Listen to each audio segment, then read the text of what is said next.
J'ai rien de particulier à vous annoncer. Je suis pas un prophète. Je suis un jeune serviteur qui essaie de prêcher la parole de Dieu. Je ne veux pas vous prêcher sur les événements qui se passent. Je ne vais pas vous prêcher sur l'enlèvement de l'Église. Je ne vais pas vous prêcher sur le millénium. J'en ai pas les capacités. Mais par contre, ce que je vais te prêcher ce soir, ça pourra t'aider à être enlevé en même temps que nous à l'enlèvement de l'Église. Amen. Amen. Ce que je vais te prêcher, ça va être ce but-là ce soir. Que vous savez, Samson a arraché les portes de la ville, je crois que c'est de Gaza, et il faisait des dizaines de tonnes. C'est pas ce qui t'aidera à rentrer dans le ciel. Ce qui t'aidera à rentrer dans le ciel, c'est que tu crois que Jésus est mort pour toi, qu'il a pris ton péché, Amen. Et puis que de suivre ce qui est écrit. Ça t'héritera le ciel. Amen. Et puis c'est ce que je voudrais te faire comprendre ce soir. Enfin, tout du moins, moi non, j'en ai pas les capacités, tu comprends bien, mais le Saint-Esprit te le révélera. Donc, que Dieu soit béni et glorifié, mais comme je dis à chaque fois, et puis chaque fois je le dis, que sans lui on ne peut rien faire, c'est marqué dans la Bible, et puis la Bible ne trompe pas.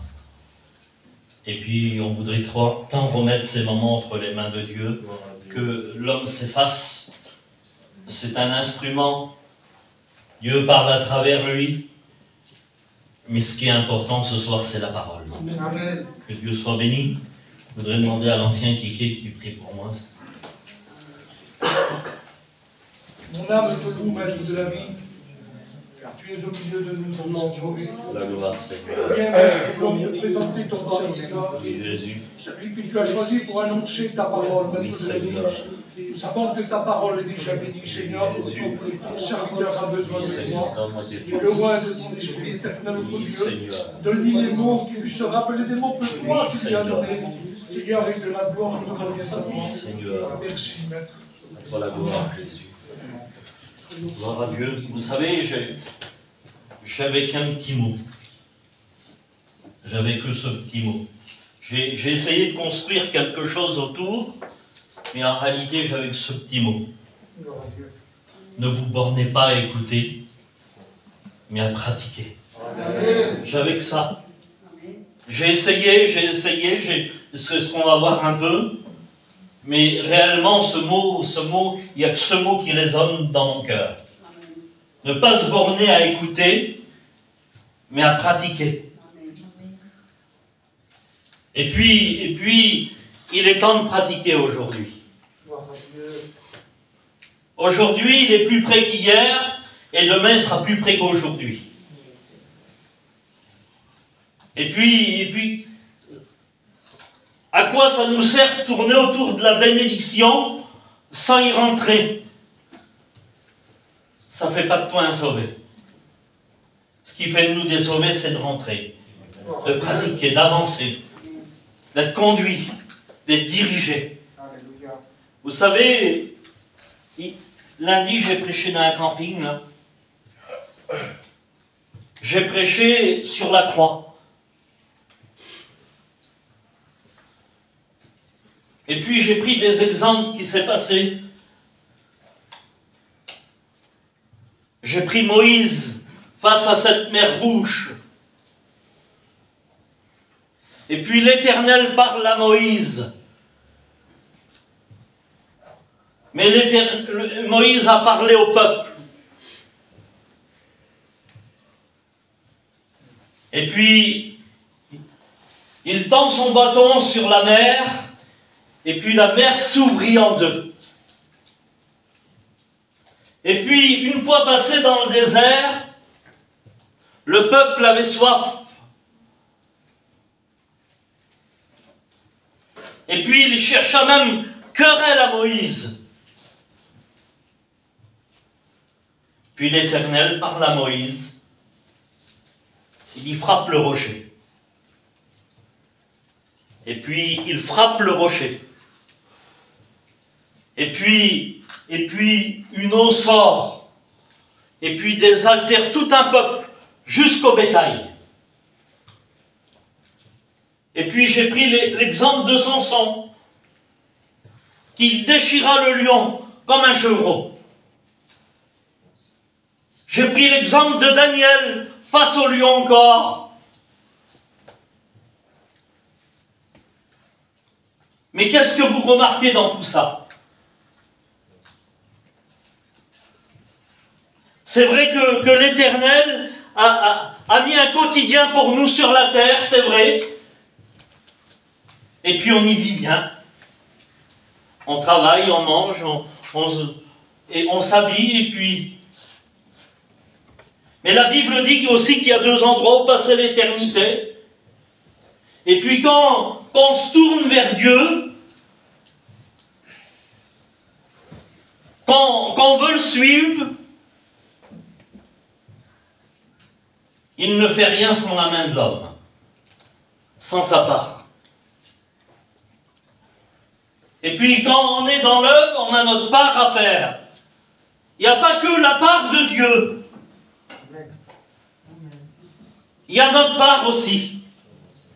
Et puis la part nous appartient, elle n'appartient pas au voisin. Si Dieu t'a demandé de faire quelque chose, il faut le faire. Amen. Et puis je pense que vous voyez où je veux en venir. Parce que j'ai pris un homme qui a fait le contraire de ce que l'Éternel y a dit. Et je pense que vous voyez déjà qui c'est. Et puis quand on fait le l'envers de ce que Dieu nous dit, eh ben, au lieu de s'approcher, on s'éloigne de lui. Et puis quand on est devant la face de Dieu, c'est vrai que il faut diminuer pour qu'il grandisse. Il faut que je diminue. Mais là, c'est pas diminuer, c'est s'éloigner. Il y a une grosse différence entre les deux. Et puis laissez-moi vous dire que quand on est loin de la face de Dieu, on est malheureux. On est malheureux. Et puis quand on est loin de sa face, on descend. On descend. On descend. On descend. Et puis on n'arrête pas de descendre. On n'arrête pas. Et puis vous avez bien compris que cet homme, c'est Jonas. Puis l'Éternel lui parle. Il dit, va à Ninive et crie contre cette ville, car sa méchanceté est montée jusqu'à moi. Et puis Jonas se leva pour s'enfuir. Pour s'enfuir. Et puis combien de fois c'est comme ça dans nos vies? Je ne sais pas si ça vous est arrivé, mais la Bible dit qu'on est de la même nature. Quand je me pince, je me fais mal. Si je vous pince, vous allez avoir mal. Et puis moi aussi, ça m'est arrivé. L'Éternel, des fois, m'a demandé de faire quelque chose, et puis je ne l'ai pas fait. Et puis là, Jonas le fait. Il se lève, et puis au lieu d'aller à l'endroit que l'Éternel lui avait dit, il a été sens contraire. Il ne voulait pas, lui. Et puis, il il descend à Tarsis, il prend le navire, et puis, il va au navire, il prend le bateau. Et il voulait s'enfuir loin de la face de l'Éternel. Et puis, une grande tempête vient. Et il descend dans la cale. Puis laissez-moi vous dire que quand on désobéit à Dieu, on ne monte pas. On descend. On descend. Et puis on descend. On a beau faire, on a beau se battre, on a beau se débattre, c'est comme ça. On descend. Et puis voilà ce qui arrive à Jonas. Il voulait faire le long vers de ce que l'Éternel lui avait demandé. Et puis c'est pire que ça. C'est pire qu'une désobéissance. Il en voulait à cette ville. Il en voulait à ses habitants. Et puis, c'est peut-être comme ça dans ta vie. C'est peut-être comme ça pour toi ce soir. Tu t'es éloigné de loin de la maison de Dieu peut-être. Tu t'es refroidi spirituellement. Parce que la Bible dit quand Jonas est à la cale du bateau, il s'endormit profondément. Et puis c'est peut-être comme ça chez toi. Tu as peut-être de la rancune dans ton cœur et qui te met une séparation avec Dieu. Parce que quand on a de la rancune, quand on a de la haine, quand on a de la colère, ça ne correspond pas avec l'amour. Ça ne correspond pas. Alors qu'est-ce que ça fait? Ça s'éloigne l'un de l'autre. Parce que si vous allez vers quelqu'un de méchant et que vous êtes gentil et qu'il vous veut du mal, vous allez vous détourner de lui et vous allez partir de lui. Et puis Jonas, un peu, c'est pas dit comme ça, mais c'est un peu ce qu'il fait. Il s'en va loin de la présence de Dieu. Et puis, le chef du navire vient le chercher. Il dit, invoque ton Dieu. Tu ne vois pas en quelque sorte que nous périssons? Et puis, je vous coupe l'histoire, je vous brosse l'histoire. Je ne serai pas long. Vous commencez à me connaître, je ne prêche pas longtemps. Il dit, et au bout d'un moment, il le dit. Il dit, c'est à cause de moi, jetez-moi dans la mer. Il redescend encore. Et puis là, l'Éternel envoie un poisson, et puis il rentre dans ce poisson, le poisson l'avale. Il descend encore. Il va au cœur de la mer, et puis jusqu'aux racines des montagnes. On ne peut pas aller plus bas. La Bible dit jusqu'aux portes du sein des séjours des morts. C'est fini pour lui. Vous savez, pour ce Covid, le premier Covid, j'ai mon cousin qui est rentré à l'hôpital. Il est rentré à l'hôpital, baptisé rétrograde. Et puis loin, loin, loin, loin de Dieu. Très, très, très, très loin de Dieu. Et puis, j'ai prêché ce message, au moins cette histoire, parce qu'il a une autre portée ce soir. Et puis j'ai pensé à lui. À combien que si on pourrait représenter mon cousin, à combien qu'on pouvait mettre, au lieu de mettre son nom, on pourrait mettre Jonas à sa place. Parce que je peux vous dire, il a fait dans le coma, il s'est converti. Il était aux portes du séjour des morts. Et il a fait comme Jonas. Parce que la Bible dit que la mort était en lui, mais l'âme ne meurt pas. L'âme ne meurt pas.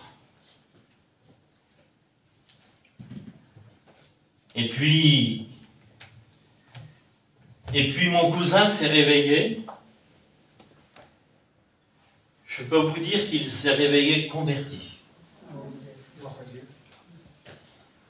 Et pourtant, il était parti très loin. Très très loin. Même moi qui vous parle, je ne pourrais même pas vous l'expliquer. Il faudrait que lui vous l'explique. Et puis voilà ce que la Bible nous dit. Dans ma détresse, j'ai invoqué l'Éternel et il m'a exaucé. Du sein du séjour des morts, j'ai crié et il a entendu ma voix. Il a entendu ma voix. Parce qu'il connaît ta voix ce soir. Il connaît ta plainte. Il connaît ta difficulté. Il connaît ce qui met une séparation entre toi et lui. Il la connaît. Il connaît la raison. Il connaît cette situation. Il attend simplement une chose de toi. Il attend que tu lui parles. Il attend que tu lui dises. On continue encore un peu? Amen. Dieu.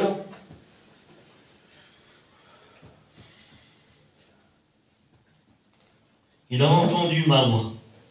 Tu m'as jeté dans l'abîme, dans le cœur de la mer, et les courants d'eau m'ont environné. Toutes tes vagues et tous tes flots ont passé sur moi. Il était très loin. Je disais, je suis chassé loin de ton regard. Mais je verrai encore ton saint temple. Les eaux m'ont couvert jusqu'à m'ôter la vie. L'abîme m'a enveloppé. Les roseaux ont entouré ma tête. Je suis descendu jusqu'aux racines des montagnes. Il n'y avait plus d'espoir. Il n'y avait plus d'espoir. Les eaux y avaient ôté la vie. Mais quand on crie à Dieu, il y a de l'espoir. Quand on crie à Dieu, là où il y a le désespoir, là où il n'y a plus rien, là où il n'y a qu'une ruine, j'aime bien dire ça dans mes messages. J'aime bien dire ça, j'aime bien parler de la ruine. Parce que je sais ce que Dieu est capable de faire. Amen. Je sais que si ta vie c'est une ruine, il peut la reconstruire. Amen. On l'appelle le divin architecte. On l'appelle le réparateur des brèches. Il reconstruit même une ruine antique. Ça fait peut-être des années et des années et des années. Tu as ça ici. Et que tu n'arrives pas à enlever. Mais si tu cries à Dieu ce soir, il est capable de te faire remonter des racines des montagnes. Il est capable de te faire remonter ce soir. Amen. Que Dieu soit béni, que Dieu soit glorifié. Et au verset 11, il est dit, le salut vient de l'Éternel. Et l'Éternel parla au poisson et ramena Jonas sur le bord de la mer. L'Éternel parla. Ça fait combien de fois que l'Éternel te parle? Peut-être sans y faire attention. Peut-être sans y prendre garde. Peut-être tu dis j'ai le temps. Mais la Bible dit de racheter le temps. Gloire à Dieu. Car les jours sont mauvais. Qu'est-ce que tu vas faire ce soir? Est-ce que tu vas repartir comme tu es arrivé? Ou est-ce que tu vas prendre cette décision ce soir qui t'emmène au plus profond des mers? Alors c'est simple ce soir. C'est pas un message de théologie. Un enfant peut le comprendre. Regarde ce qui est marqué dans le psaume 107, au verset 6. Dans leur détresse, ils criaient à Dieu, à l'Éternel, pardon, et les délivra de leur angoisse. Et il les conduisit par le droit chemin, pour qu'ils arrivent dans une ville habitable. Comment est ta ville? Comment il est ton pays? Comment il est chez toi? Est-ce que c'est habitable? Ou est-ce que c'est détruit? Est-ce que c'est inondé?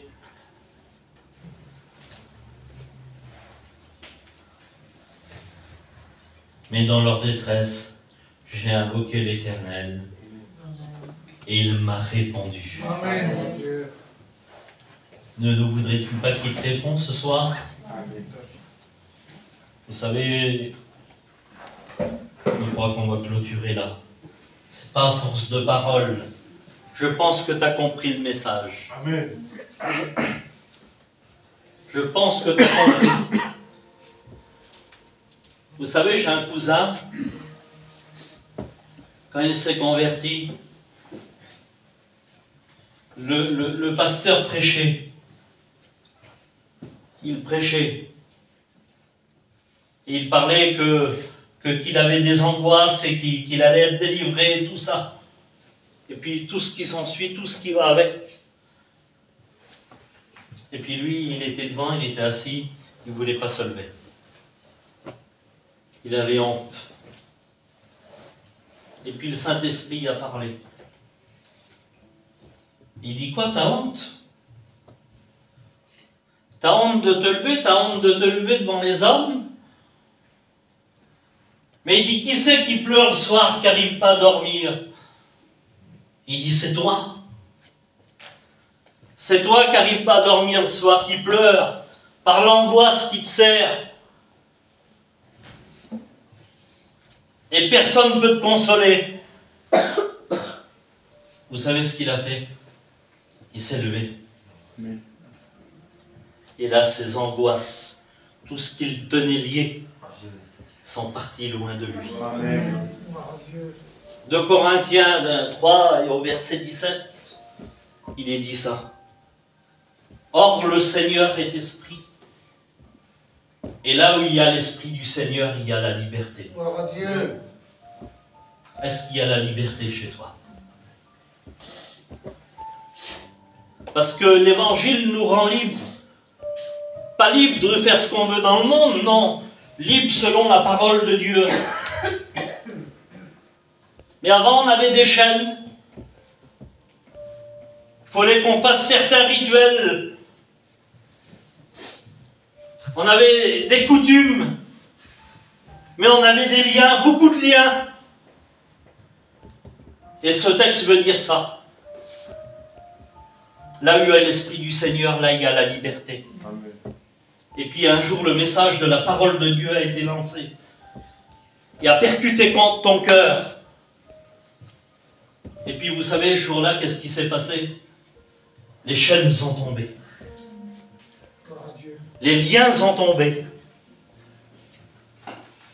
Ou avant qu'on se contentait de beaucoup de choses pour avoir un peu de joie, là des toutes petites choses simples arrivent à réjouir nos cœurs. Parce que le message de la parole de Dieu a cassé les codes, a enlevé les chaînes. Ne voudrais-tu pas être délivré ce soir? Des liens qui te tiennent lié. Ouais. On prie le Seigneur ensemble. Amen. Je bénis ton nom, Seigneur. Seigneur, tu es merveilleux. Je bénis ta grâce, Fils de Dieu. Merci pour ta parole, Seigneur. Peut-être mal exprimée, mal dit, peu importe, Seigneur. Mais le Saint-Esprit convainc les cœurs maintenant. Seigneur, tu connais les cœurs qui sont attristés, découragés, Seigneur. Peut-être qui sont plus profonds des autres. Seigneur, je te demande de bénir maintenant pour la seule gloire de ton nom, Seigneur. Alléluia. Et qui pratique ta parole. Merci pour ta parole, Seigneur. Merci pour tout, Fils de Dieu. Je te dis merci, mon Dieu. À toi revient toute la gloire et l'honneur. Je te dis merci, mon roi. Amen. Que Dieu vous bénisse.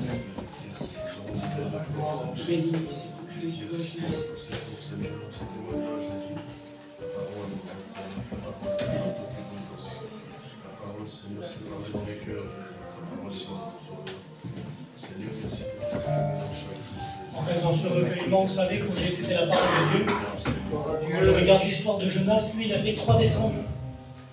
Jusqu'à combien de descendants tu vas y aller encore? Vous savez, la parole de Dieu nous dit que dans Jean 10 et verset 27, il va dire, Jésus est le bon berger, il va dire, les brebis entendront ma voix et elles me suivent.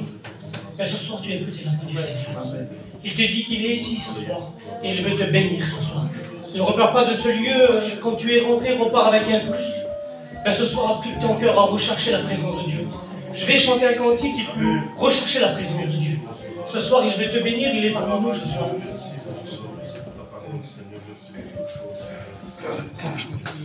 Yeshua. Tony, tu pries le Seigneur. Je remercie, Roi des rois, Dieu du ciel et de la terre, pour ta parole. Merci parce que ta parole, elle a fait du bien à mon cœur, Seigneur. Merci, Seigneur Jésus, parce que tu sais parler, tu sais conseiller ton peuple, Seigneur, tu sais exhorter, encourager, Seigneur. À combien mon âme s'est réjouie, Seigneur, à l'écoute, Seigneur, de ton message. Merci, Seigneur, pour le frère qui a apporté ta parole. Tu béniras ton prédicateur, son foyer, son ministère. Seigneur, tu continueras, Seigneur, à l'utiliser comme toi tu le veux, Seigneur, dans ton œuvre. Que ton nom soit glorifié, Roi des rois. Merci pour tout, Jésus. Amen, Seigneur. Yeshua.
Vous savez, la parole de Dieu elle a été annoncée ce soir.